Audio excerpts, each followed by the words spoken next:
अस्सलाम वालेकुम, नमस्कार, सत श्री अकाल एंड गुड इवनिंग। मैं हूं आरज़ू काज़मी और आप हमेशा की तरह से देख रहे हैं भेजा फ्राई। जी हाँ, भेजा फ्राई के नए एपिसोड के साथ हम हाजिर हैं और इससे पहले कि हम न्यूज़ की तरफ चलें, हमेशा की तरह आप सबसे रिक्वेस्ट है कि जिसने भी हमारे चैनल को सब्सक्राइब नहीं किया है, प्लीज़ चैनल को सब्सक्राइब करना ना भूलिएगा। बात हम करेंगे सबसे पहले भारत की, और वैसे तो हम पाकिस्तान से शुरू करते हैं, लेकिन आज हम सबसे पहले भारत की बात करेंगे।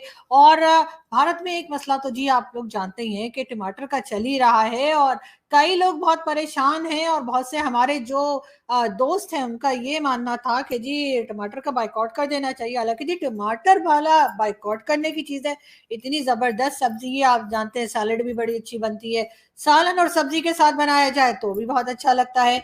और चलें जी, अगर थोड़े से पैसे ज़्यादा देने पड़ ही रहे हैं तो कोई बात नहीं, आप लोग तो बहुत बड़ी कंट्री है, बहुत बड़ा देश है, 4 ट्रिलियन या पता नहीं उससे भी ज्यादा की इकोनॉमी है, तो फिर जरा जरा से टमाटर के पीछे जो है वो इतनी बचत करने की क्या जरूरत है। और अगर फिर भी अगर ऐसा करना है, मेरी ऑफर आज भी वही है जहां कल मैंने की थी कि जी अगर आप चाहें तो पाकिस्तान से कह सकते हैं और यहां से हम आपको ढेरों ढेर टमाटर भिजवा सकते हैं, वो भी मुफ्त मुफ्त मुफ्त। जी हाँ, मुफ्त इसलिए कि जाहिर है कि आखिर पड़ोसी हैं और पड़ोसी ही पड़ोसी के काम आता है। एक ज़माने में मुझे याद है कि कुछ टाइम पहले ज़्यादा वक़्त नहीं गुज़रा कि आप लोगों के यहाँ जो है वो रोड के ऊपर टमाटर फेंके जा रहे थे और कहा जा रहा था कि जी बेचेंगे नहीं, सड़क पे सब टमाटर फेंक दिए गए थे और ज़ाया कर दिया गया था। वैसे खाने-पीने की चीज़ों को चाहे कोई भी इश्यू हो, इस तरह से रोड के ऊपर नहीं फेंकना चाहिए या उसको इस तरह से ज़ाया नहीं करना चाहिए। ये अलग बात है कि फार्मर्स जो हैं उनकी गवर्नमेंट से नाराज़गी चल रही हो या गवर्नमेंट की जो है वो किसानों के साथ कोई प्रॉब्लम चल रहा हो, लेकिन बहरहाल खाने पीने की चीजों को इस तरह से रोड पे नहीं फेंका जाता। लेकिन जहां तक मुझे याद पड़ता है, कुछ साल पहले जब हमारे यहाँ टमाटर का इशू बना हुआ था, महंगे हो गए थे टमाटर, मिल नहीं रहे थे, उस जमाने में हमारे बड़े अच्छे दोस्त जो हैं वो टीवी चैनल पे हमें टमाटर दिखाया करते थे। जी हाँ, ये देखिए, ये टमाटर लेके बैठे थे और हमें टमाटर दिखाया करते थे। फिर आपके यहाँ एक जमाने में प्याज का इशू हुआ था और आपके यहाँ प्याज दिखाए जा रहे थे, और ये भी होता आया है। लेकिन अब एक बार फिर टमाटर का इशू हमारे यहाँ नहीं, इंडिया में टमाटर का इशू हुआ है। तो बिल्कुल आप हमें बताइए, और हम खैर दुआ भी करते हैं कि आपका मसला हल हो जाए, वरना बता दिएगा, हम तो पड़ोस में ही हैं, ये इशू भी सॉल्व कर देंगे। लेकिन खैर हम चलते हैं जी अगली न्यूज़ की तरफ, और अगली न्यूज़ हम आपको पहले ये बता दें कि वो भी भारत से ही रिलेटेड है। और आप जैसा कि जानते हैं कि खालिस्तान मूवमेंट एक चलती रहती है जिसका बार बार पाकिस्तान की तरफ भी इशारा किया जाता है और कहा जाता है कि जी हम लोग बड़ा कोई सपोर्ट कर रहे हैं, लेकिन खैर हमारे यहाँ हर कोई सपोर्ट नहीं कर रहा। कुछ लोग शायद कर रहे होंगे, यकीनन कर रहे होंगे, इसलिए कि शरारती लोग तो बहरहाल मौजूद है। मगर इस वक्त पाकिस्तान का यहाँ कोई जिक्र नहीं है, बल्कि जिक्र हो रहा है खालिस्तान का। खालिस्तान मूवमेंट का ही एक कैरेक्टर जिसको के जिसका नाम है गुरु पतवंत सिंह पन्नू, पता नहीं क्या नाम है, लेकिन खैर मैं पन्नू ही बोलती हूँ, मुझे बाकी नाम जो है समझ नहीं आ रही कैसे प्रोनाउंसिएशन है। एनीवे तो जी ये पन्नू जो है इसके लिए बताया गया है कि सिख फॉर जस्टिस का ये हेड है। और इसके बारे में कहा गया कि जी एक दिन पहले बताया गया कि जी रोड एक्सीडेंट में जो है इसकी डेथ हो गई है, ये मारा गया है, लेकिन एक बार फिर बताया गया कि नहीं ऐसा नहीं है।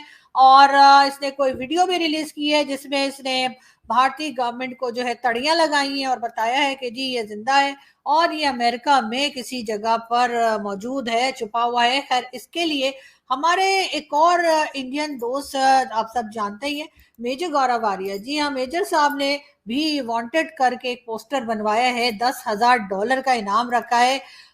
वैसे कि इस बारे में बताया जाए कि ये आदमी कहाँ है, और जो बताएगा तो उसको $10,000 मिलेंगे। अब चले आधी खबर तो मैंने दे दी ना मेजर साहब आपको, ये अमेरिका में है, ये न्यूयॉर्क में है, ये वीडियो भी रिलीज कर रहा है बना बना के। और तो फिर ये कि लेकिन बात सारी ये कि $10,000 नहीं, कुछ जीरो का इजाफा और कीजिए तो हम बता देंगे कि आखिर ये आदमी और कहाँ है।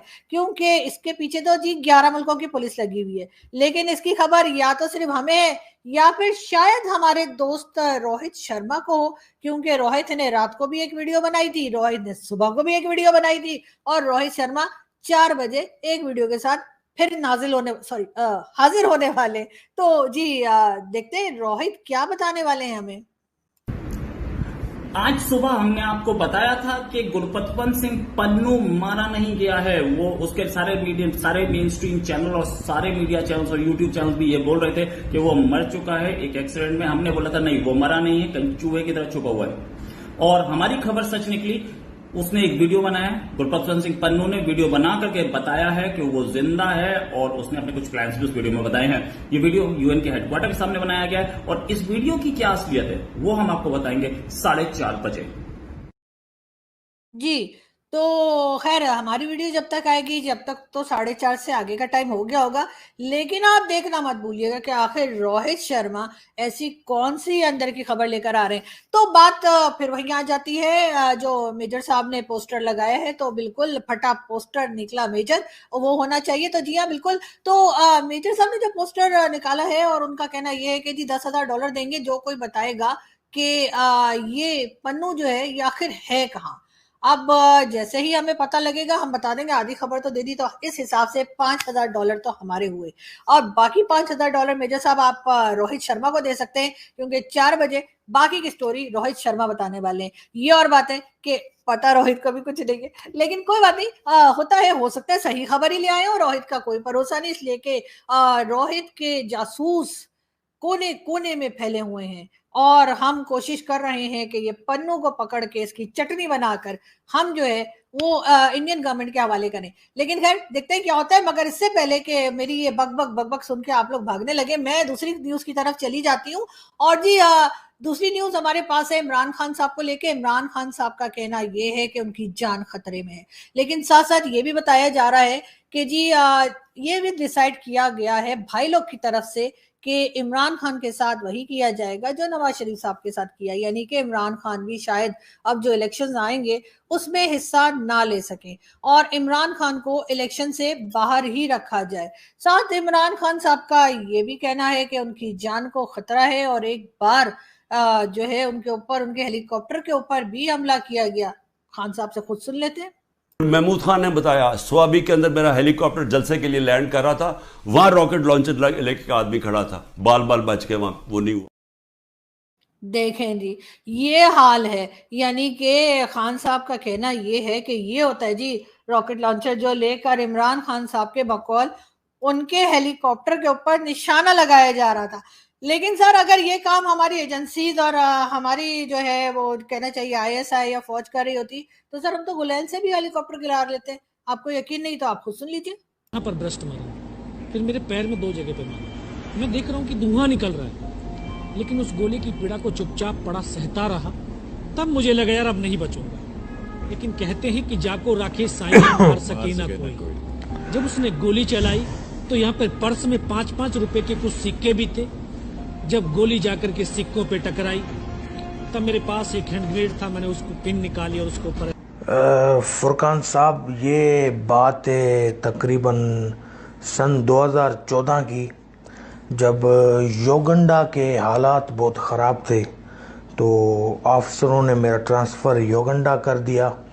और जैसे वहाँ पे पहुँचा तो मेरे ऊपर पहला जो हमला हुआ योगंडा पे, वो दुश्मनों ने रॉकेट लॉन्चर मेरे सर पे मारा। यहाँ पे ये देख सकते हैं आप, ये निशान रॉकेट लॉन्चर का है। तो हल्की सी मुझे खड़ोच आई और मैं शुक्र अल्हम्दुलिल्लाह बच गया। ये मेरी बेगम की दुआ थी।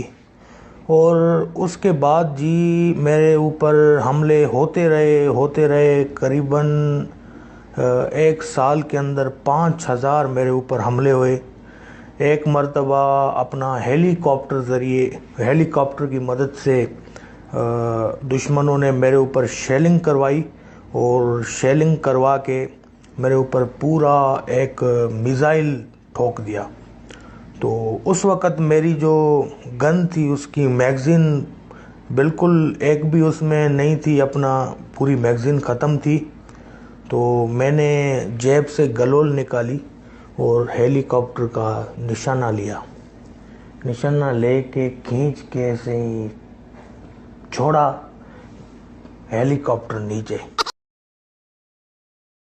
जी, तो आपने देखा गुलेल निकाली और गुलेल से हेलीकॉप्टर नीचे। तो खान साहब की बात का कैसे हम यकीन करें कि खान साहब के ऊपर इस किस्म का अटैक होने जा रहा था और वो भी इमरान खान के ऊपर, यानी जिनको के हमेशा से तालिबान खान कहा जाता है, उनके ऊपर रॉकेट लॉन्चर से हमला होने जा रहा था और फिर बच गए। वैसे तो अच्छा ही हुआ बच गए खान साहब, अभी भी बच जाइए और लग यही रहा है कि आपके ऊपर जो केसेस चल रहे हैं उसके बाद आपको इलेक्शन में हिस्सा बहरहाल नहीं लेने दिया जाएगा, जो कि सही बात नहीं है। हर एक को इजाजत होनी चाहिए कि वो इलेक्शन में हिस्सा ले सके बहरहाल। लेकिन इमरान खान साहब बार बार यही कहते जा रहे हैं कि मेरे हेलीकॉप्टर का, नई चीज उन्होंने निकाली हेलीकॉप्टर वाली स्टोरी, और वो यही कह रहे हैं कि हेलीकॉप्टर को गिराने की कोशिश की गई। बात हम करेंगे जहांगीर तरीन खान साहब की और उनके भाई, छोटे भाई जहांगीर तरीन खान साहब के, आलमगीर तरीन खान साहब ने आज जो है वो सुसाइड कर लिया है। जी हाँ, उन्होंने खुदकुशी कर ली है अपनी गन लेकर।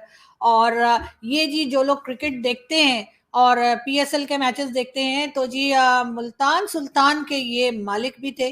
और खैर बड़ा अफसोस हुआ और यकीनन इसके बारे में मजीद डिटेल, इनके इस इंसिडेंट के बारे में मजीद डिटेल्स जैसे जैसे हमारे पास आएंगी हम आपके साथ शेयर करते रहेंगे। बात हम करेंगे जी, दूसरी न्यूज की तरफ चलते हैं। मुल्क में बिजली का शॉर्टफॉल जो है वो 6705 मेगावाट तक पहुंच गया है। यानी कि अब धड़ाधड़ लोड शेडिंग होगी और सब लोग तैयार हो जाएं लोड शेडिंग के लिए कि बार बार लाइट जाएगी। लाहौर का अभी भी बुरा हाल है। लाहौर में अभी भी बारिश की वजह से जो पानी, एक तरह से बेतहाशा पानी जो जमा हुआ था, और उसमें लोगों की जिंदगी आज भी जो है वो उसी तरीके से है कि कोई कहीं आ जा नहीं पा रहा। और गवर्नमेंट को सब लोग कोस रहे हैं, लेकिन अभी तक गवर्नमेंट की तरफ से कोई खास कार्रवाई होती हुई हमें तो दिखाई नहीं दी। मगर हम बात करेंगे फवाद चौधरी साहब की। फवाद चौधरी साहब को जी तौहीन इलेक्शन कमीशन केस में फवाद चौधरी के जो हैं वो वारंट गिरफ्तारी नाकाबिल जमानत, जिसमें उनकी जमानत नहीं हो सकती, इस तरह के वारंट गिरफ्तारी जो हैं वो फवाद चौधरी के जारी हो गए हैं। अब फवाद चौधरी साहब तो आपको मालूम है गाड़ी से उतर के वो दौड़े लगाते हैं कि बस फिर तो उनको कोई भी नहीं पकड़ सकता, और यकीनन अगर वो ओलंपिक में हिस्सा लें तो गोल्ड मेडल तो ले ही आएंगे। तो अब देखते हैं कि फवाद चौधरी साहब अब कहाँ भागते हैं और किधर भागते हैं और कैसे अपनी जान बचाते हैं। मगर बहरहाल ये केस उनका एक बार फिर रीओपन हो गया है। लाहौर में सूरज और बादलों की आंख मिचोली। आज भी यही कहा जा रहा है कि लाहौर में बारिश का इम्कान है, जिसकी वजह से लोग काफी ज्यादा परेशान हैं।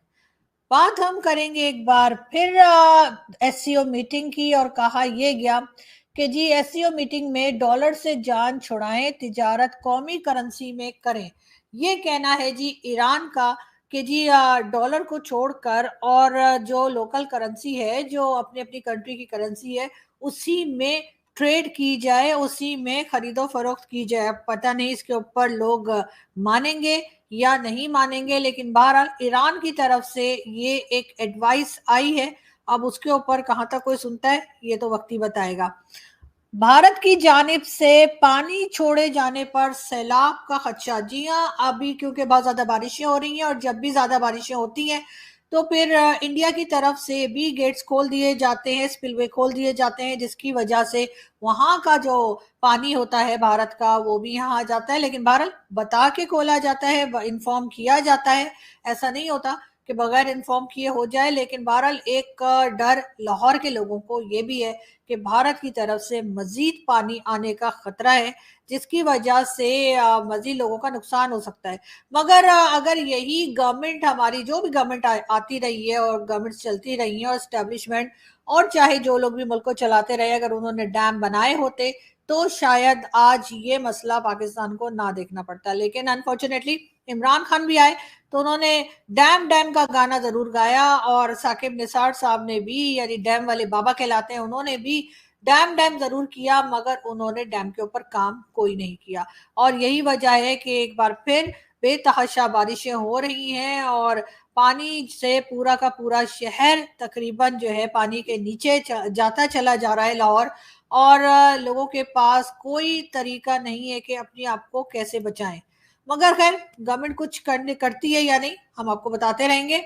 जी अलीम खान साहब ने ARY को इंटरव्यू दिया है और उन्होंने कहा है जी हमने अपने मंशूर में 2 नुकात रखे हैं कि जो लोगों के दिलों में ख्वाहिश है, यानी कि इलेक्शन में जो अपने पॉइंट्स लेकर आ रहे हैं आवाम को अट्रैक्ट करने के लिए, उनके ख्याल से, अलीम खान साहब के ख्याल से, जो कि पहले इमरान खान के बहुत ज़बरदस्त सपोर्टर भी रहे हैं, उनका कहना ये है कि जी हम वही पॉइंट्स लेकर आए हैं जो पब्लिक चाहती है। पब्लिक क्या चाहती है ये तो खैर अलीम खान साहब ने बताया नहीं, मगर अलीम खान साहब का ये जरूर कहना है कि उनकी तरफ से, यानी उनकी पार्टी और उनके लोगों की तरफ से प्राइम मिनिस्टरशिप के लिए जो है जहांगीर तरीन खान साहब का नाम सामने दिया जाएगा।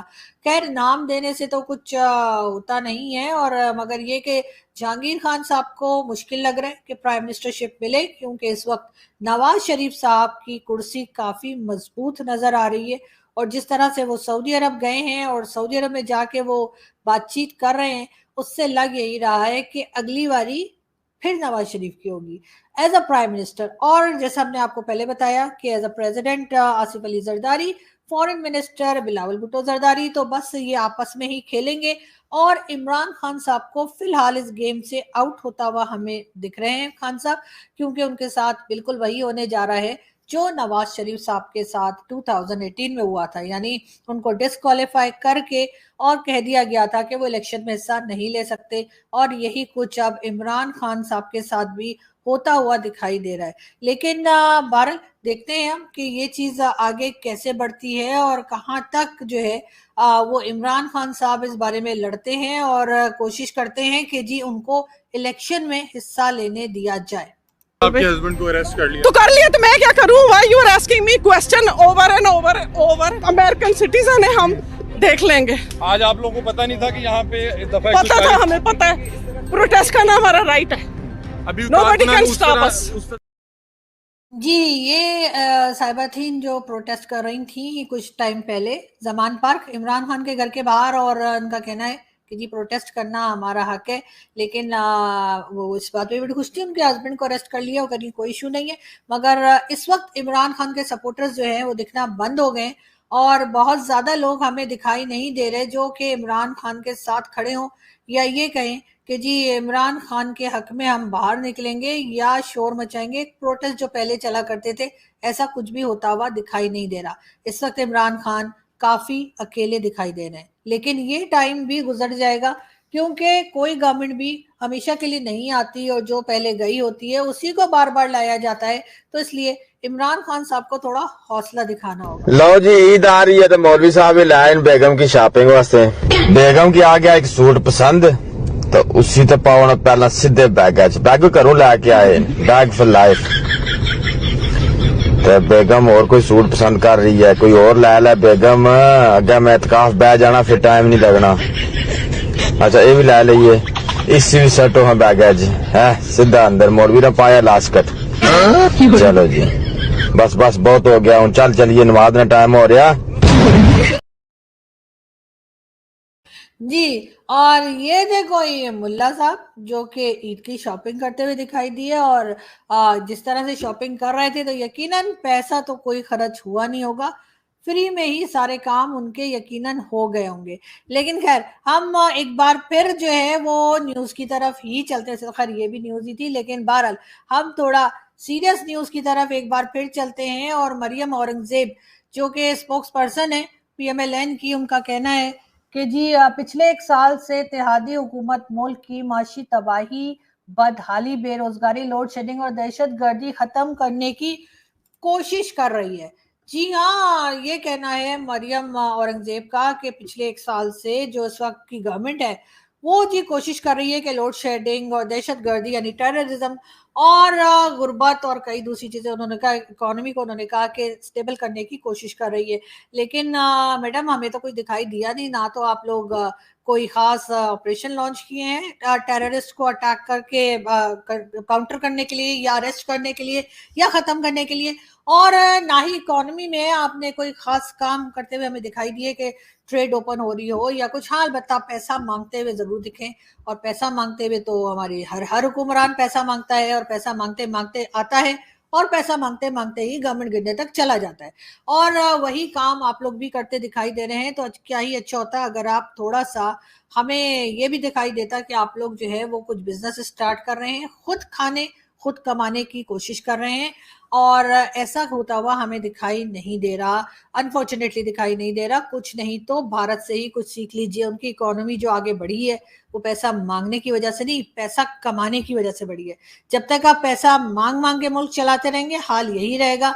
हालात तभी बेहतर होंगे जब आप पैसा कमाना शुरू करेंगे, और कमा आप लोग रहे नहीं है, तो जरा इस तरफ भी ध्यान दे दीजिए तो ही बेहतर होगा। साथ ही जी मरियम औरंगजेब साहिबा का कहना है मुल्क के अंदर